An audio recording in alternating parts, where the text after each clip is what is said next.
Hope everyone is fine. I hope everyone is alright and okay wherever we are.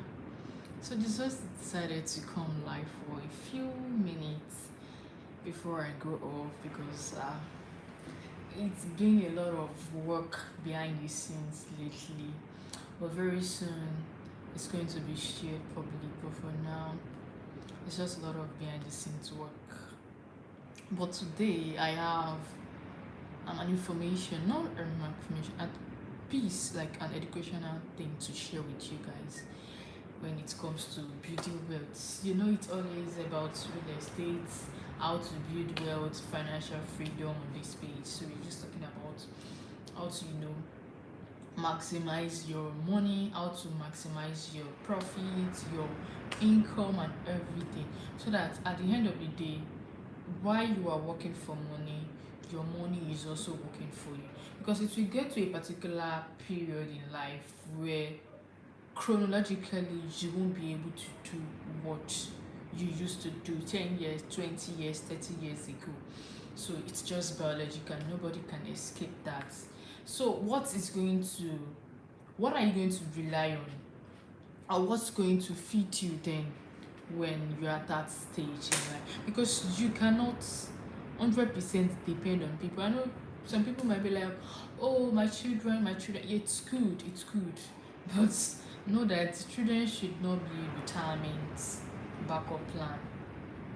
Because this is even a research show that people that work and after retiring, that 100% depend on their children or anybody to cater for them, do have longer lifespan after they retire compared to those that have something doing. No, it's crazy when you have money in your account, you don't take, especially as a man, you don't take permission before you spend money, before you buy something, not turn to someone that you have to call and wait for like 2 hours or 1 hour before money can be wired to your account. Before, you can't just go out, and just go and decide to just go and shop. You need to start accounting, and you've lived like 40, 50 years of your life like that, not like that, and all of a sudden there is a change. You understand? Some people feel depressed, especially as a man. A man that is already giving, is the one sponsoring, catering the home, doing all sort of responsibility, and after retirement he does not have anything to fall back on. Then all of a sudden you just have to rely, you have to wait. If they have not sent money, fine. If the children are doing very okay, that's good.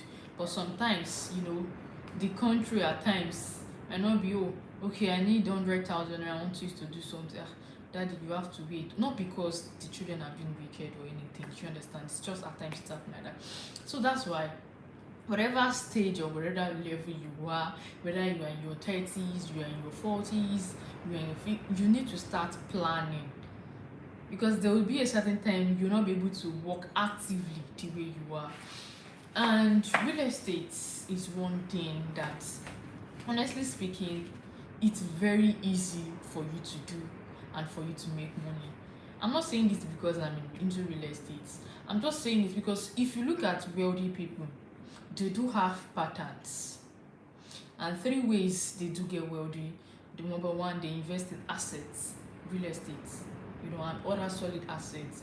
Number two, they own business.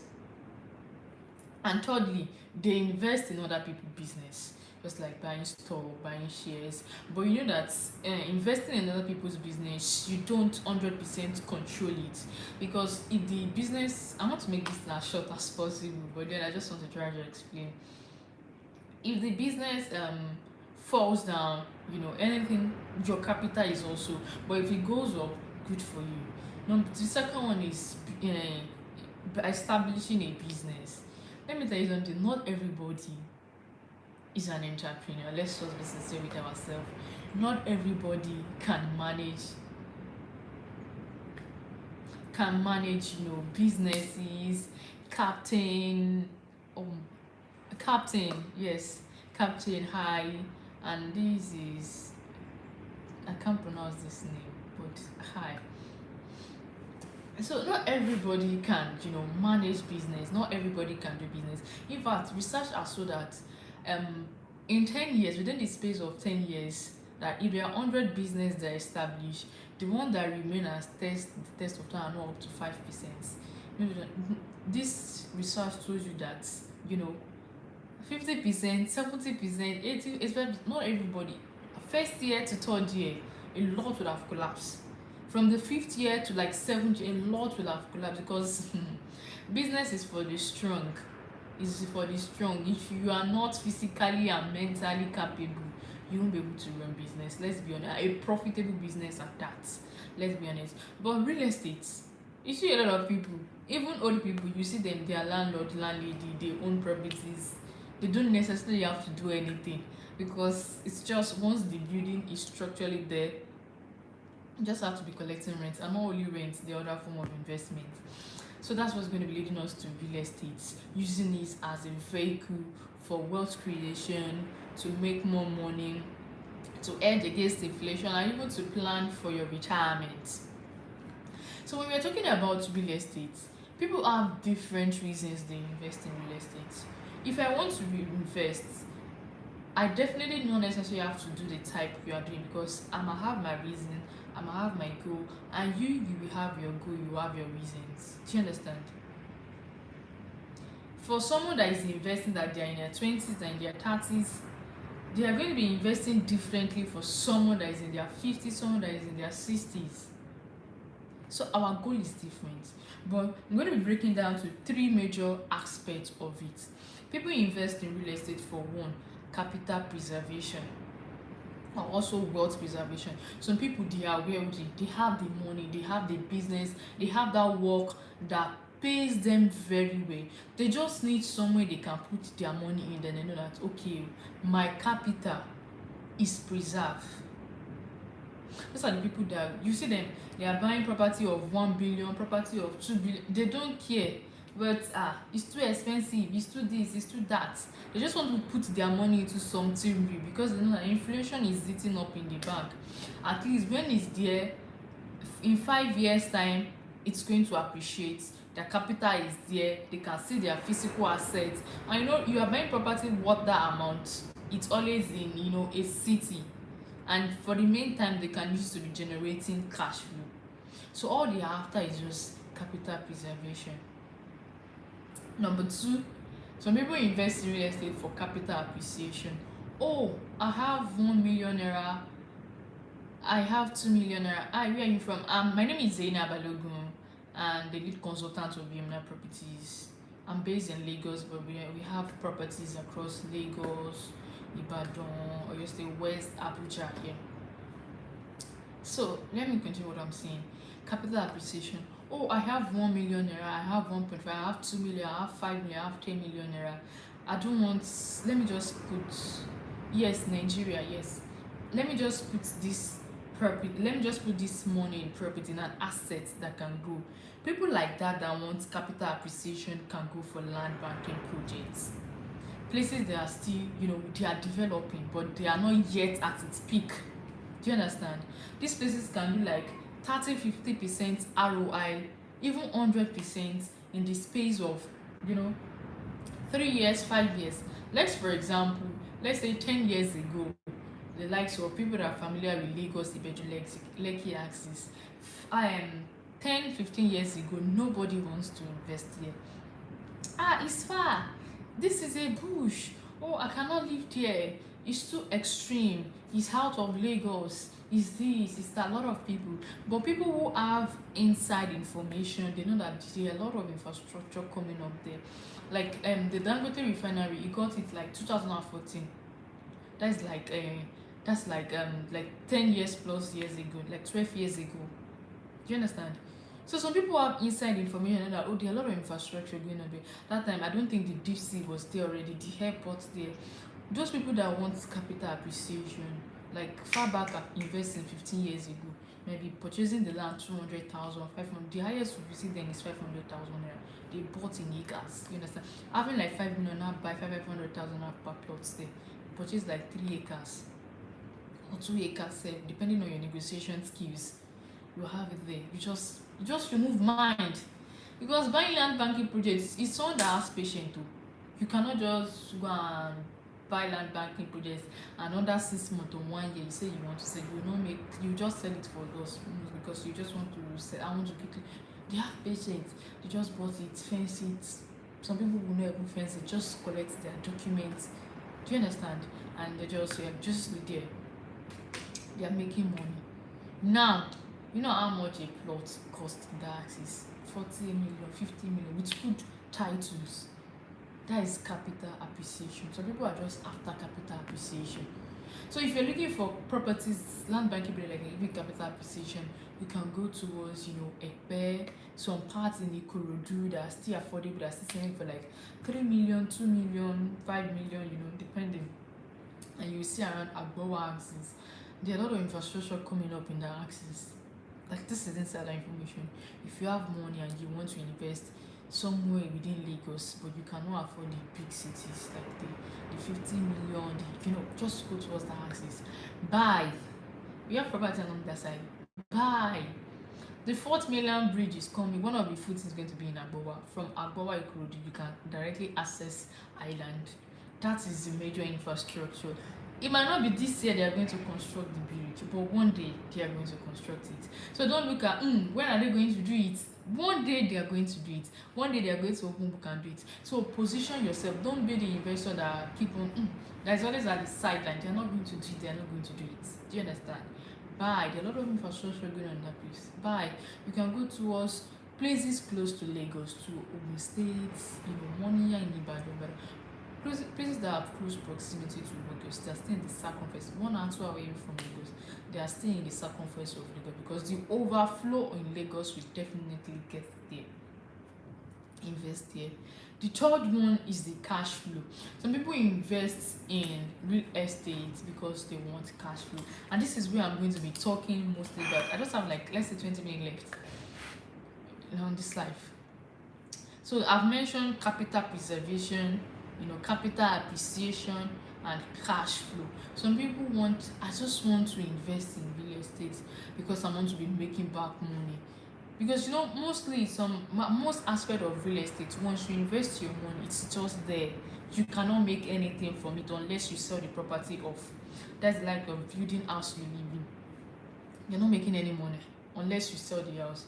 If you buy land and it's not in a very urban place that you can use maybe for commercial spaces like event center, open field events and all of that, nothing is going to happen unless you sell that land before you can make money back.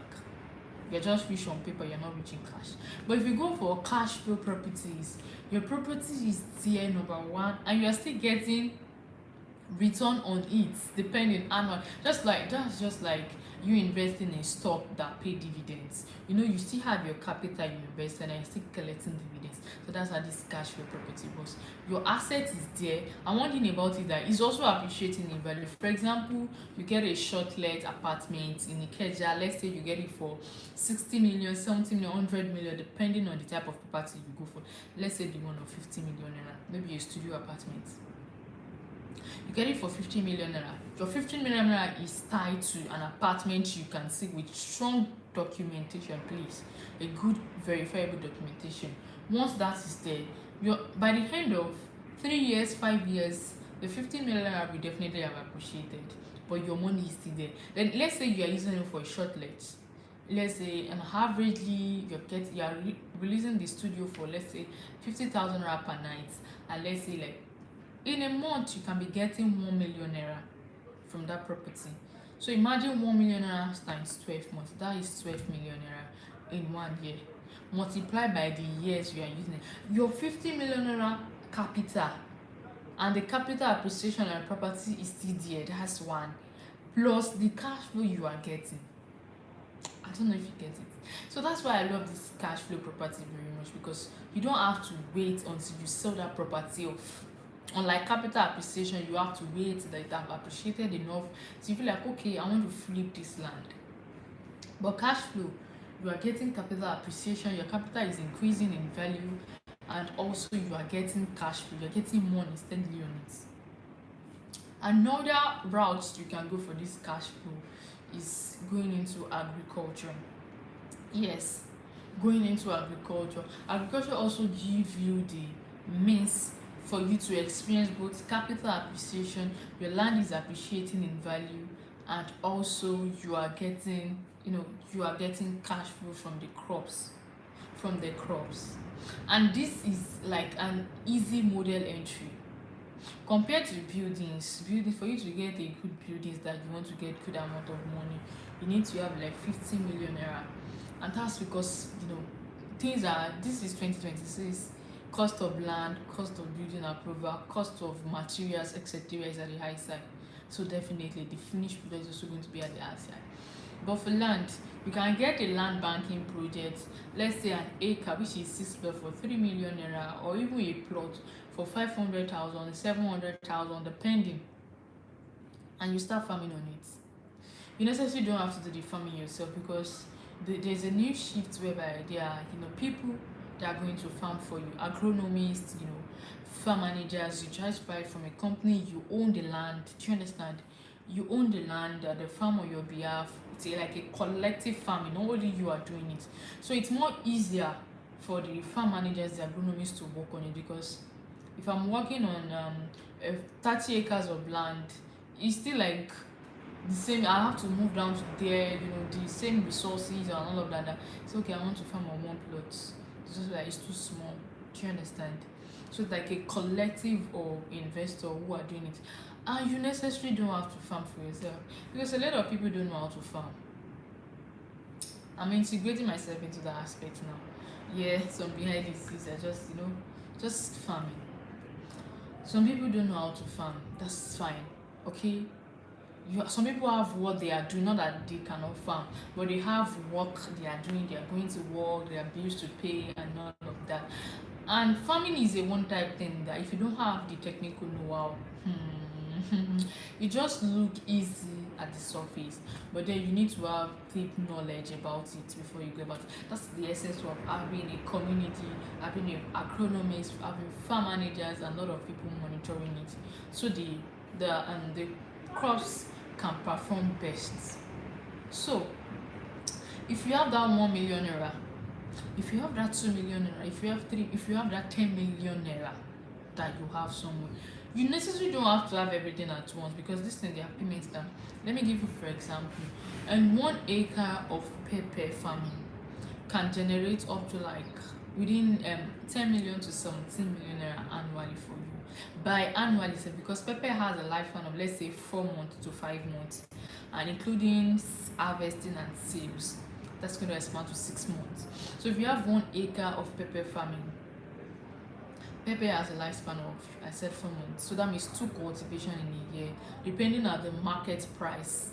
For example, super habanero, a kg sell as high as 6,000 naira times in the market, and the least you see is 2,000 naira. Do you understand? So it ranges between 2,000 and 6,000. That is always a range in what you're going to be getting. Let's say within the range of 10 million to 17 million naira if you go for 1 acre of pepper. So imagine you are getting that 2 times in a year. You've made the investments, you have the land belongs to you, it is in your name, like you own the name. Ngozi Chidebere, Zainab Balogun. Do you understand? The document is in your name, you own the land forever. But then instead of you just leaving the land for capital appreciation, you are waiting for 10 years before it's turn to big city before you sell. For the meantime, they are farming on it, and you are generating cash flow from it steadily.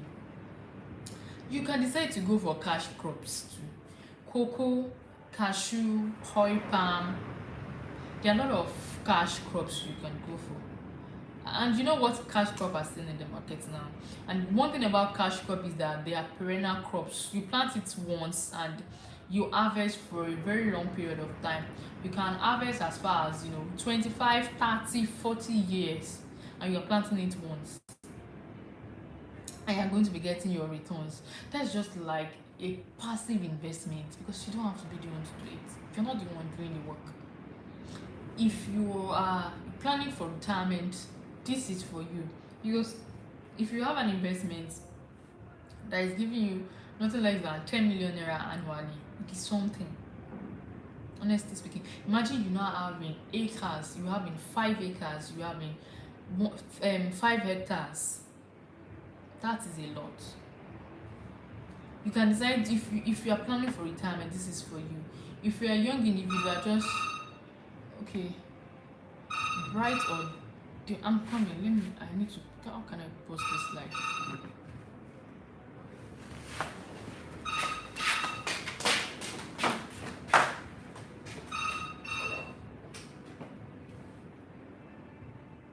Hello.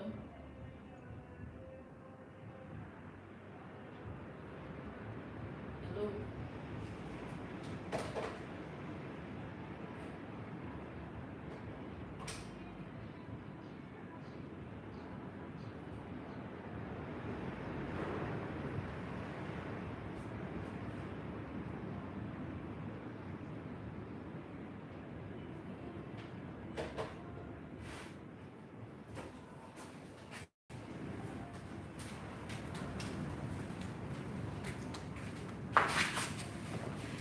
Sorry for the break in transmission. Yeah.